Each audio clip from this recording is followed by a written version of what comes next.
Mga girls ko, dito ako sa restaurant Baboyan pero 15 minute ko no, na pa maluto. Hintay muna ako kasi gutom tayo. Meloping sa ako. Pag inom-inom sa meloping ay wala para maluto ang baboy.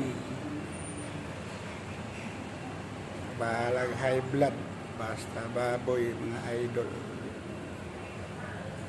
Dito ako, isa lang ako dito kasi papunta pa ako ng clinic. Kasi sabi ang doktor, balik raw ako doon, check up ng dugo ko. Kaya kumain muna ako dito, mga kababayan ko. Hanggang dito na lamang, kabayan ko.